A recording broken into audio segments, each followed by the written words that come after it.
प्रिय बंधुओं, धर्म प्रेमी सज्जनों, सृष्टि में सभी के दुखों का मूल कारण क्या है? जितने भी जीव जंतु, पशु पक्षी, मानव इंसान को दुख मिल रहा है, इन दुखों का जो मूल कारण है, आखिर किस कारण से दुख मिल रहा है, किस वजह से दुख मिल रहा है, उस वजह को क्या आप सभी लोगों ने कभी विचार किया? जब तक दुखों के मूल कारण को आप जान नहीं जाते, तब तक उसका निवारण भी नहीं कर सकते। भाई, कार्य तभी बंद हो सकता है जब कारण खत्म हो। जब तक कारण खत्म नहीं होगा तब तक कार्य होना बंद नहीं होगा। जब तक जिस विषय से, जिस वजह से दुख मिल रहे हैं वो वजह नहीं खत्म होगी, वो कारण नहीं खत्म होगा, तब तक आपका दुख जो है वो दूर भी नहीं हो सकता। भाई, जैसे हमें कमरे में सर्दी लग रही है या गर्मी लग रही है, अब हमने कमरे में आग जला रखी है, कमरा गर्म हो रहा है एकदम से, उसमें हमें गर्मी लग रही है। तो अब हमें क्या करना है कि कारण जो जानना है, कमरे में गर्मी कैसे, आग जलाने की वजह से। अब उस कारण को यदि हम खत्म कर देंगे, आग बंद कर देंगे, कमरा अपने आप ठंडा हो जाएगा धीरे धीरे। कारण खत्म, कष्ट खत्म। उसी प्रकार से हमारे जो सृष्टि में जो दुख मिल रहे हैं, इनका मूल कारण क्या है, आज हम आप सभी को मूल कारण का ज्ञान कराएंगे और कारण खत्म कैसे होगा ये भी बताएंगे। आप सभी लोग सत्संग को ध्यान से, प्रेम से श्रवण करते रहिए। पूरे सत्संग को ध्यान से श्रवण कर लेंगे तो आप दुखों के मूल कारण को विधिवत तरीके से समझ जाएंगे। सज्जनों, सबसे पहले तो आप सभी ये जान लीजिए कि आपको संसार में दुख कितने प्रकार के मिल रहे हैं। कितने प्रकार के दुख आपको मिल रहे हैं, सर्वप्रथम आपको ये जान लेना परम आवश्यक है। इस संसार में पशु हो, पक्षी हो, सबको, मनुष्य हो, सबको मात्र 3 प्रकार के दुख हैं। दुख कितने प्रकार के हैं? मात्र 3 प्रकार के। कौन कौन से? दैहिक, दैविक और भौतिक। यानी तन का दुख, मन का दुख और जन्म मरण का दुख। इस संसार में सभी को तन का दुख है, मन का दुख है और जन्म मरण का दुख है। पहले आप दुख जानिए, फिर उसका कारण जानिए, फिर उसका निवारण जानिए। तीनों चीजों को आज हम इस सत्संग में विधिवत तरीके से समझाएंगे। सज्जनों, तन के दुख में क्या आता है? कैंसर, टीबी, कालरा, हैजा, बुखार, जुखाम, खांसी, हार्ट की बीमारी, बीपी, शुगर, थायराइड, इस्नोफेलिया, लकवा, मिर्गी आदि अनेक प्रकार की बीमारियां आपके शरीर में लगती हैं, जिनके कारण आपको कष्ट होता है। कैंसर तो इतनी खतरनाक बीमारी है कि अगर किसी को हो जाए तो कैंसर का मतलब होता है कि जो मृत्यु है, मृत्यु के आने का समय नजदीक आ गया है। अब आपके जीवन की उल्टी गिनती शुरू हो गई, काउंटडाउन शुरू हो गया, मृत्यु धीरे धीरे नजदीक आ रही। कैंसर का मतलब ही होता है मौत। इससे शायद ही कोई बिरला बच पाए। कैंसर बहुत घातक बीमारी होती है। अगर मुंह में हो जाए तो खाना पीना बंद करा देता है। बहुत तगड़ा दर्द होता है, तड़पता है आदमी, तड़पता है, तड़प तड़प के प्राण को देता है। टीबी आपके शरीर को बर्बाद कर देती। कालरा, हैजा, बुखार, जुखाम, खांसी, इस्नोफेलिया, लकवा, जो भी बीमारियां हैं, सभी के सभी आपको असहनीय कष्ट प्रदान करती हैं। सज्जनों, ये तन का दुख है। तन के दुख में 84 लाख योनियों का भी दुख आता है। तन के दुखों में 84 लाख योनियों का भी दुख आता है। 84 लाख योनियों में क्या है? जैसे शेर किसी जानवर को फाड़कर खाता है, पकड़ के शिकार करता है किसी जानवर को। जब शिकार करता है तो शेर का एक स्वाभाविक गुण है, स्वभाव है, एक आदत होती है शेर की कि शेर कभी भी मरे हुए जानवर को नहीं खाता। शेर कभी भी मरे जानवर का आहार नहीं करता है, शिकार नहीं करता, वो जीवित जानवर को खाता है। किसी भी जानवर को अगर वो पकड़ता है तो उसके गर्दन पर वार करके उसको घायल करके गिरा देता है, और जब तक उसकी सांसें चलती तभी तक उसको फाड़ कर खाता है, मरने के बाद छोड़ देता है उसे। शेर का ये स्वभाव होता है। 84 लाख योनियों का दुख जो है तन के दुख में आता है। जैसे हिरन को शेर ने पकड़ लिया, गर्दन पे वार कर दिया, गिरा दिया। अब हिरन चिल्ला रहा है, बोल रहा है, कोई सुनने वाला नहीं। शेर उसको फाड़ करके खाना शुरू कर देता है। हिरन की सांसें भी चल रही, हिरन की सांसें चल रही, हिरन चिल्ला रहा है, रो रहा है, पुकार रहा है, कोई बचाने वाला नहीं। जिंदा ही शेर उसे फाड़ फाड़ कर खा रहा है। अब विचार करिए कि कितना असहनीय कष्ट होता होगा उस समय हिरन को, कि कोई जिंदा उसे फाड़ फाड़ कर खा रहा है। कितना असहनीय कष्ट है।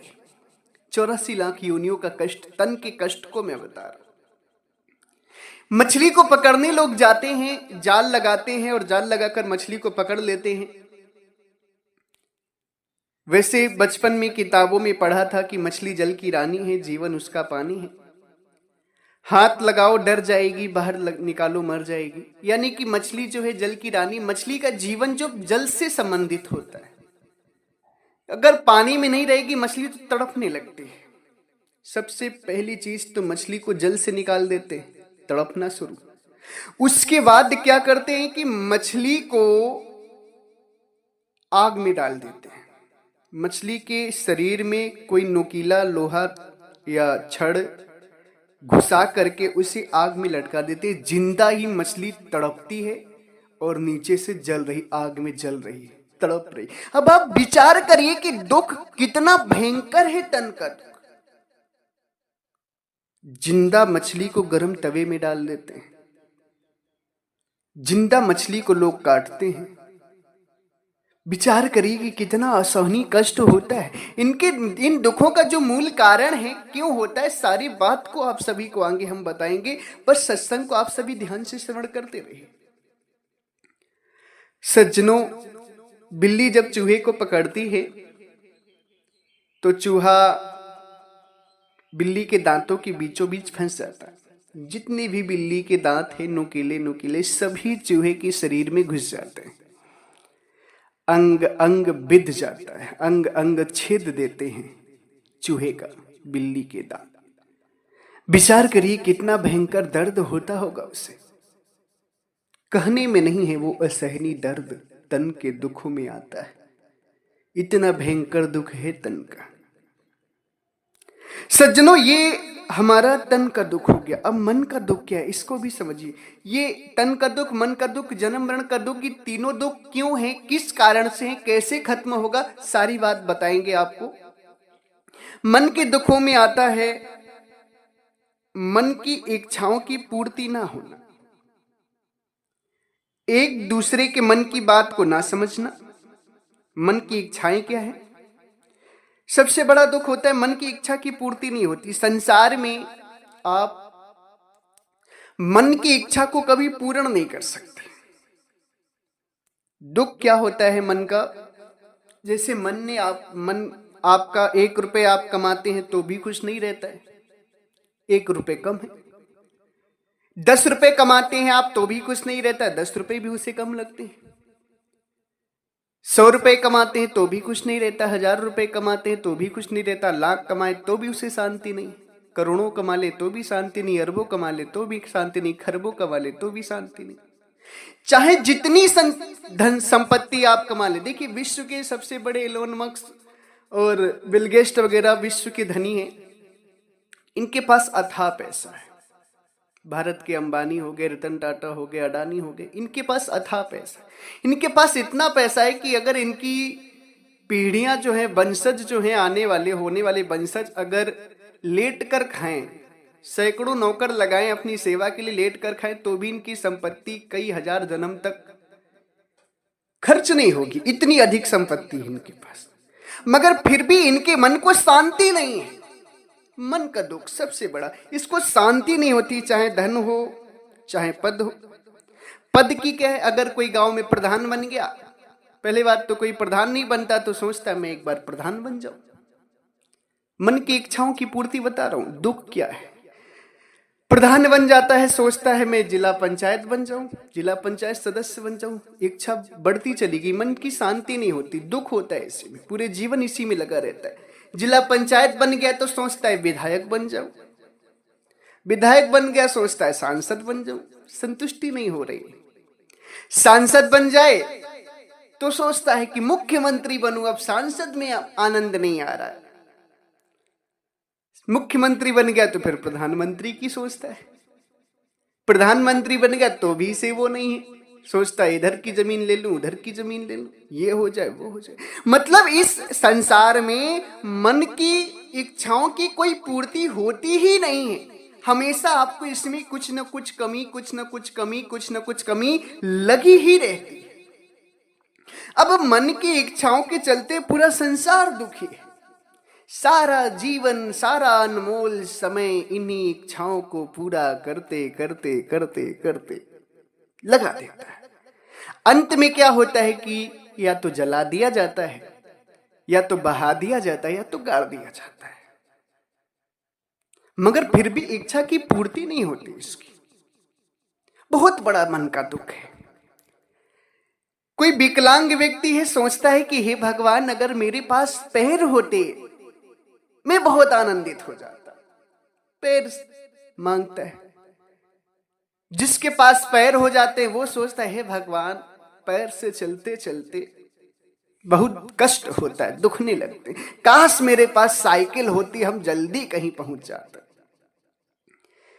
साइकिल भी ले लेता है तो साइकिल चलाते चलाते फिर क्या सोचता है, मन की इच्छा आगे बढ़ी, फिर क्या कहता है भगवान साइकिल में मजा नहीं आ रहा है, पैर दुखने लगते हैं। इसमें भी मोटरसाइकिल हो तो बड़ा अच्छा हो, चाबी लगाओ, किक मारो, गेट डालो, स्टार्ट करो, चल दो,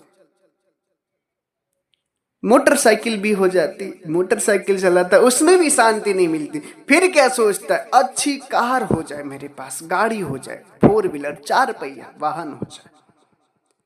मोटरसाइकिल में धूप लगती है, बारिश होती भीग जाते हैं, धूल उड़ती है, बहुत बेकार लगता है। अगर गाड़ी हो हमारे पास तो अति आनंद हो, गाड़ी भी हो जाती तो फिर क्या सोचता है गाड़ी में मजा नहीं आ रहा, गाड़ी में मजा नहीं आ रहा है, आनंद नहीं आ रहा है, अब क्या होना चाहिए कि अब हेलीकॉप्टर हवाई जहाज से उड़े तब मजा आएगा। हेलीकॉप्टर भी हो जाता है फिर भी शांति नहीं। हेलीकॉप्टर से चढ़ने वाले से पूछो क्या भैया तुम्हें अच्छा लगता है, कहता नहीं मजबूरी में जाते, जल्दी की वजह से, बिजनेस वाले हैं ना, बड़े लोग हैं, बिजनेस वाले हैं, इसलिए जल्दी में जाना पड़ता है। उसमें भी कोई सुख नहीं, मन उसमें भी शांत नहीं होता है, मन को कभी तुम शांत कर ही नहीं सकते। मन की इच्छाओं का अनंत दुख लगा हुआ है, उसी इच्छाओं को पूरा करते करते तुम एक दिन मर जाते हो, मिट जाते हो, तुम्हारा अस्तित्व तो खत्म हो जाता है, मगर ये मन की इच्छाएं खत्म नहीं होती।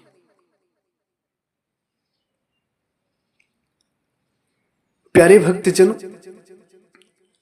अब इसके साथ साथ आता है जन्म और मरण का दुख। जब आप जन्म लेते हैं तो जन्म से पहले मां के गर्भ में 9 माह 9 महीने पैर ऊपर और सर नीचे करके रहते हैं।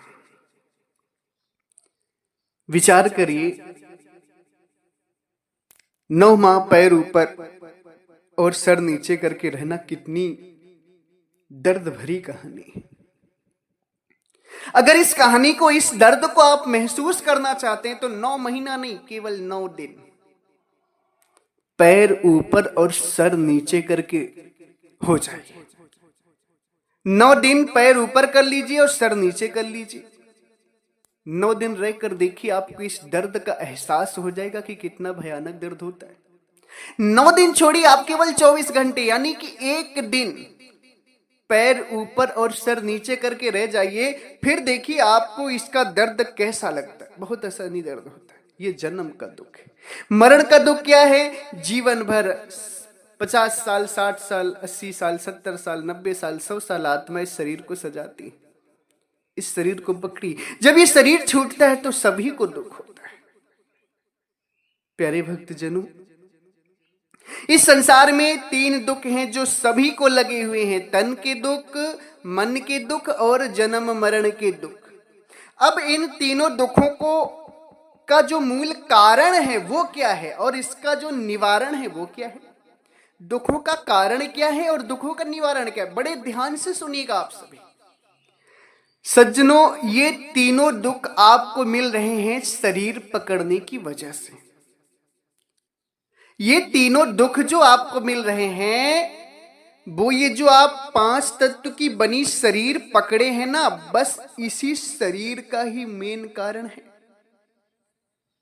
दुख मिलने का। शरीर की वजह से ही दुख मिल रहे। अब आप की आत्मा ने ये शरीर बनाया हुआ है, आत्मा इस शरीर में फंसी हुई है, आत्मा की सूरत फंसी हुई है शरीर में। थोड़ा विचार करिए कि बीमारी होती है शरीर में होती है, मगर दुख आत्मा को होता है। किसकी वजह से होता है? शरीर की वजह से। ये जो तन का दुख लगा हुआ है, बीमारी वगैरह शरीर से हो रही, शरीर में हो रही, मगर आत्मा को दुख हो रहा है क्योंकि आत्मा इनसे जुड़ी हुई है। आत्मा ने ये जो शरीर पकड़ लिया है, शरीर बना लिया है, इन तीनों दुखों का जो मूल कारण है, जो वजह है दुख मिलने की संसार में सबको, इसकी मुख्य वजह है ये शरीर। ये 5 भौतिक शरीर जो हम पकड़ते हैं 80 साल, 90 साल, 100 साल का, 50 साल के लिए, 60 साल के लिए जो हमें मिलता है, इसके बाद हम 84 में चले जाते हैं, फिर शरीर धारण करते हैं। मूल जड़ जो दुखों का मूल कारण है वो है शरीर। शरीर में ही बीमारियां हो रही हैं। और ये आत्मा जब शरीर पकड़ लेती है, मनुष्य शरीर में तो थोड़ा विचारवान रहती है, अपनी इच्छाओं की कुछ पूर्ति कर लेती है, मगर यही आत्मा जब बैल में जाती है, गाय में जाती है, भैंस में जाती है, शेर में जाती है, हिरन में जाती है, चूहे में जाती है, सर्प में जाती है, तो इसकी बुद्धि बहुत मोटी हो जाती है। मोटा शरीर पकड़ने की वजह से इसकी बुद्धि मोटी हो जाती और भी अपनी इच्छाओं की पूर्ति नहीं कर पाती, और भी एक दूसरे के मन की बात को नहीं समझ पाती और जीवन भर दुख पाती।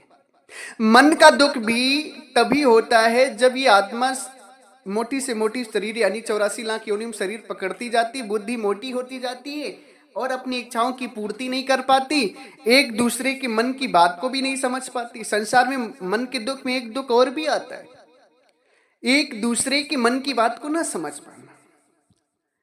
आदमी और औरत में, स्त्री और पुरुष में झगड़ा क्यों होता है? क्योंकि स्त्री और पुरुष एक दूसरे के मन की बात को नहीं समझ पाते। अगर पुरुष दिन भर का थका हारा घर आया है, तमाम प्रकार की टेंशनें हैं, उलझन है, बच्चे की फीस देना है, खेत की जुताई कराना है, खेत में पानी लगाना है, फलाने से कर्जा लिया उसे देना है, तमाम प्रकार की टेंशन लेकर घर आता है, खाना खाकर सो जाता है, या करवट लेकर पत्नी से बात नहीं करता है, उधर करवट लेकर सो जाता है। पति तो टेंशन में है, पत्नी नहीं समझ पाती उसके मन की बात की पति के मन में क्या चल रहा है, पति क्या सोच रहे हैं, पति क्या चाह रहे हैं, पत्नी क्या सोचती है, मन की बात नहीं समझ पाती। पत्नी क्या सोचती, जरूर न जरूर किसी दूसरे की चक्कर में पड़ा है, जरूर किसी के चक्कर में पड़ा है, इसीलिए तो हमसे बात नहीं कर रहा है, इसीलिए तो हमारी तरफ मुंह करके लेटा नहीं, इसलिए तो हमसे बोला नहीं, आकर सो गया, क्योंकि हम इसे अच्छे नहीं लग रहे हैं, किसी दूसरी औरत के चक्कर में पड़ा है। आदमी के मन की बात को नहीं समझ पाता, उसके पास क्या टेंशन है। अब वहीं से झगड़ा शुरू हो जाता है, वहीं से औरत भी अपना जो भी बोलना होता है उल्टा सीधा बोलना शुरू कर देती है। आदमी पहले ही से टेंशन, एक टेंशन और, उसी में मारपीट हो जाती है, झगड़ा हो जाता है। कभी कभी क्या होता है कि औरत के मन में क्या चल रहा है आदमी नहीं समझ पाता है, उसमें भी झगड़ा हो जाता है। कभी कभी औरत सही होती है, आदमी गलत समझ लेता है, मन की बात नहीं समझ पाता है, इसलिए उसमें झगड़ा हो जाता है। ये भी मन का दुख है।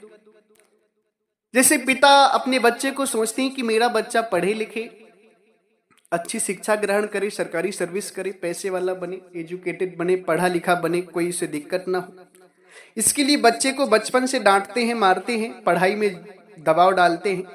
बच्चे को अच्छा लगता है कि भाई हम क्रिकेट खेलें, मैच खेलें, क्रिकेट खेलें, गिल्ली डंडा खेलें या कुछ भी खेलें, पढ़ाई ना करें। बच्चे को पढ़ाई अच्छी नहीं लगती बच्चों को। अब उसको उस बात को लेकर बच्चे पढ़ते नहीं तो पिता मारते हैं, तो बच्चों को बहुत बुरा लगता है। बच्चे सोचते हैं कि मेरे पिता हमसे प्यार नहीं करते, हमें बार बार मारते हैं, हमेशा डांटते रहते, हमें खेलने नहीं देते। और तो और बहुत सारे बच्चे इस बात को बुरा मानकर घर को भी छोड़ देते। कुछ तो सफल हो जाते, कुछ चोर बनते हैं, बदमाश बनते हैं, माँ बाप का सहाय नहीं होता, बिगड़ जाते। माँ बाप किस वजह से हमें डांट रहे हैं, उस वजह को लोग नहीं समझ पाते। माँ बाप के हृदय की बात को बच्चे नहीं समझ पाते, माँ बाप के मन की बात को नहीं समझ पाते, जिसके कारण उन्हें दुख हो जाता है और आपसी झगड़ा हो जाता है। कभी कभी तो रिश्तेदारी में आप क्या कहना चाहते हैं उसका लोग अर्थ गलत निकाल लेते हैं, मन की बात नहीं समझ पाते, इसलिए वहां रिश्तेदारियों में दुख हो जाता है, गांव परिवार में झगड़ा हो जाता है, मारपीट हो जाती है, पुलिस केस हो जाता है। यानी कि संसार में अनेक प्रकार के मन के दुख हैं, और ये सारे दुख जो मिल रहे हैं आत्मा की शरीर पकड़ने की वजह से। आत्मा की बुद्धि इतनी मोटी हो गई है, सूरत इतनी मोटी हो गई कि बात समझ नहीं पाती शरीर पकड़ने की वजह से। जन्म मरण का दुख भी शरीर पकड़ने की वजह से होता है। जब आत्मा 9 माह गर्मी में जाती है तो शरीर पकड़ने की वजह से जाती है, तभी वो 9 माह पैर ऊपर करके सर नीचे करके दुख उठाती है। शरीर जब आत्मा छोड़ती है तो भी शरीर की वजह से ही इसे दुख मिल रहा है। यानी कि सृष्टि में सभी के दुखों का जो मूल कारण है वो क्या है? शरीर है। अब अगर इन दुखों से आप मुक्त होना चाहते, कारण शरीर है, अब इसका अगर निवारण चाहते हैं आप कि आपके दुख खत्म हो जाएं, आप दुखों से मुक्त हो जाएं, तो बस एक उपाय है, शरीर से मुक्त हो जाइए। शरीर से मुक्त आप हो सकते हैं परमात्मा सदगुरु कबीर साहब के अमरलोक देश में। ये आत्मा बिना परमात्मा के अमरलोक देश में कहीं भी निशरीर नहीं रह सकती। प्रकृति में, इस प्रकृति में अगर आप चाहें कि निशरीर रह लें, आपकी आत्मा आपके स्वरूप में स्थिर हो जाए, कभी नहीं हो सकती। अब आप इन दुखों से बचने के लिए क्या करते हैं? भक्ति करते हैं। तन के दुख, मन के दुख और जन्म मरण के दुखों से बचने के लिए भक्ति करते हैं। राम की भक्ति करते हैं, कृष्ण की भक्ति करते हैं, देवी देवताओं की भक्ति करते हैं, ब्रह्मा विष्णु महेश की भक्ति करते हैं, आद्या की भक्ति करते हैं, ब्रह्म की भक्ति करते हैं, निरंजन की भक्ति करते हैं, ताकि आप इन दुखों से मुक्त हो जाएं। प्रिय सज्जनों, थोड़ा यहां पर आपको गहराई में उतरना है, विवेक को जगाना है और विचार करना है। बहुत गहरी और महत्वपूर्ण बात, मेन कारण पर अभी आपको विचार करना है कि आप अपने दुखों के निवारण के लिए ब्रह्म निरंजन की भक्ति करते हैं, आद्या की करते हैं, ब्रह्मा विष्णु महेश राम कृष्ण अत्यंत देवी देवताओं अनेक प्रकार के लोगों की भक्ति करते हैं, ताकि आपके दुख के निवारण हो जाए। मगर आपकी आत्मा जन्म मरण से मुक्त नहीं हो पाती। क्यों नहीं हो पाती है? क्योंकि ब्रह्म भी शरीर पकड़े हुए हैं, आद्या भी शरीर पकड़ी हुई है, ब्रह्मा विष्णु महेश भी शरीर पकड़े हुए हैं, रामकृष्ण भी शरीर पकड़े हुए हैं। इन्हें भी तन का दुख, मन का दुख और जन्म मरण का दुख लगा हुआ है। अब ये भी दुखी हैं, आप भी दुखी हैं, तो वो खुद तो जन्म मरण से मुक्त है नहीं, तो आपको मुक्त कहां से कर सकते हैं? सज्जनों, जब ब्रह्म परमात्मा के अमरलोक देश से आया तो ब्रह्म में उतनी ऊर्जा, शक्ति, क्षमता नहीं थी कि अपने आत्म स्वरूप में स्थिर रह सके। कम गर्मी होने के कारण, कम ऊर्जा होने के कारण, क्षमता ना होने के कारण ब्रह्म ने शरीर धारण कर लिया।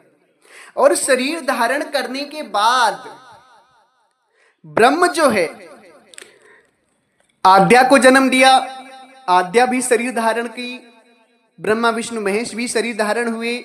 यानी कि ब्रह्म भी शरीर पकड़ा, आद्या भी शरीर पकड़ी, और ब्रह्म से बनने वाले जितने भी जीव जंतु हैं, जितने भी लोग हैं, सभी लोग शरीर पकड़े। जब ब्रह्म ही बिना शरीर के नहीं रह पाया, तो ब्रह्म से निर्मित होने वाली आत्माएं सभी की सभी शरीर पकड़ी, और सभी की सभी शरीर पकड़ना और छोड़ने का सिलसिला जारी रहा।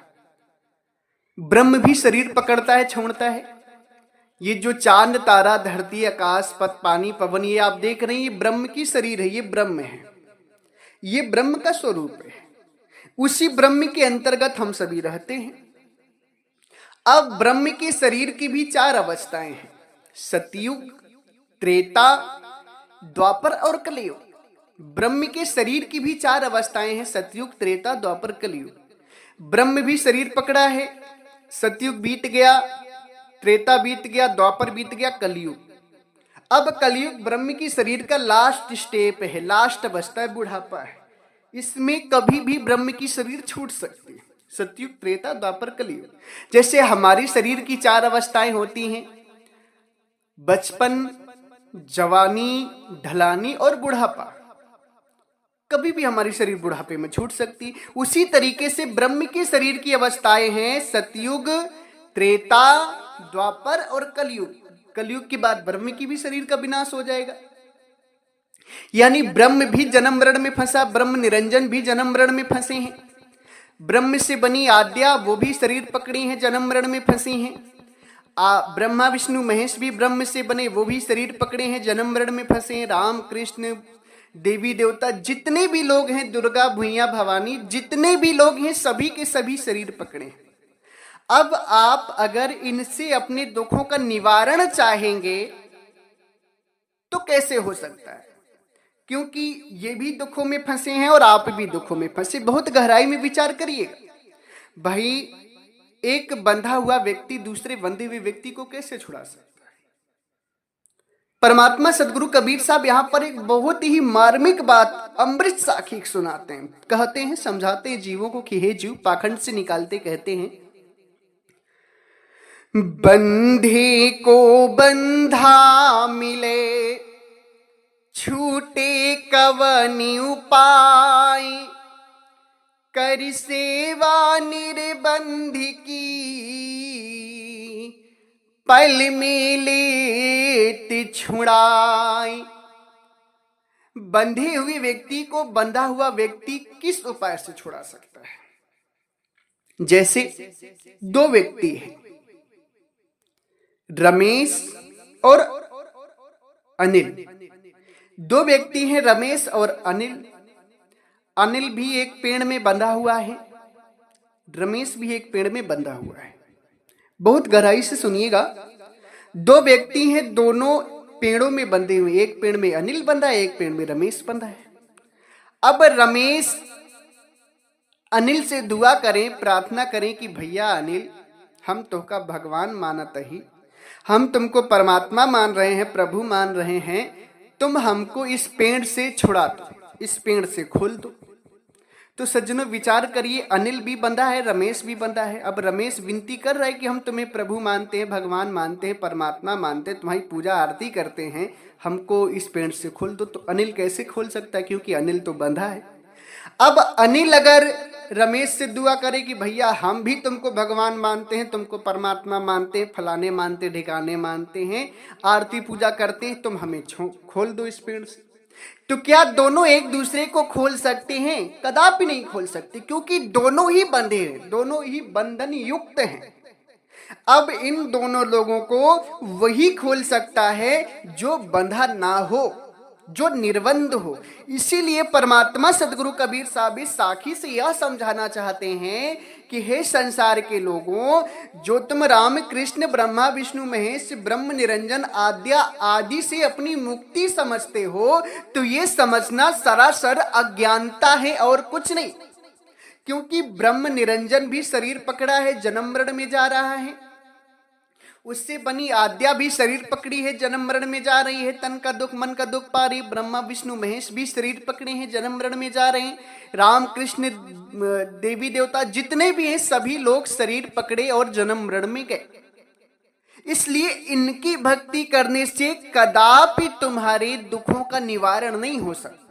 दुखों का निवारण उन्हीं से होगा जो जन्म और मरण में ना आते हो, जिनकी 5 तत्व की बनी शरीर ना हो, जो निर्बंध हो यानी जन्म मरण से मुक्त हो, वो आपको इन दुखों से मुक्त कर सकते हैं। अन्यथा आपको इन दुखों से मुक्त करने वाला धरती पर कोई नहीं।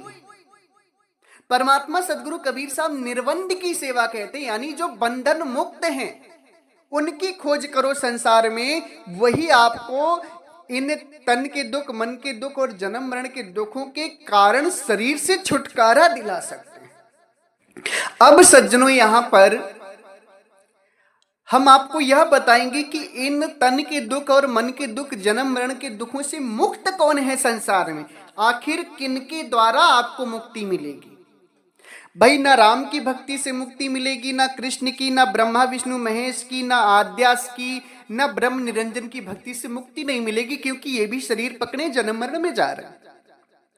अब आपको मुक्ति मिल सकती है तो केवल और केवल मात्र सतगुरु परमात्मा कबीर साहब की भक्ति से।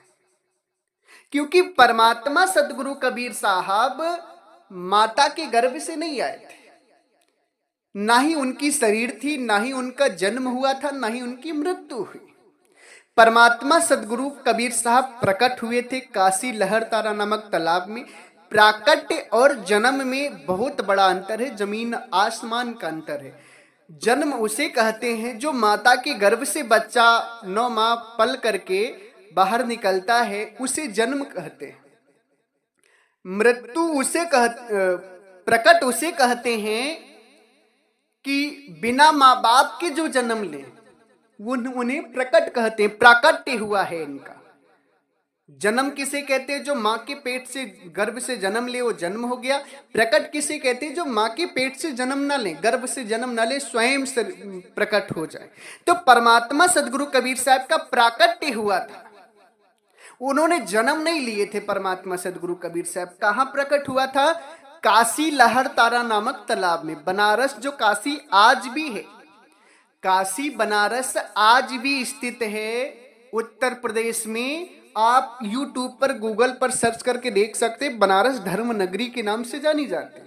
उसी बनारस धर्म नगरी में लहरतारा नामक तालाब आज भी बना हुआ है, जिसमें परमात्मा सदगुरु कबीर साहब आकाश मार्ग से तेज पुंज के रूप में कमल के फूल पर आकर बाल्य स्वरूप बन गए थे। उनका जन्म नहीं हुआ था।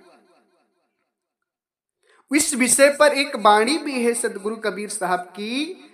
गगन मंडल से उतरे सतगुरु सत्य कबीर, जलज माहि पौढ़न किए सब पीरन के पीर। गगन मंडल से उतरे सतगुरु सत्य कबीर, जलज माहि पौढ़न किए सब पीरन के पीर। गगन मंडल से परमात्मा सदगुरु कबीर साहब उतरे और जलज माहि पौढ़न किए सब पीरन के पीर। वो सबके परमात्मा, यानी कि वो माता की गर्भ से नहीं आए। परमात्मा सदगुरु कबीर साहब स्वयं कहते हैं, अविगत से चले आए जी हम, अविगत से चले आए।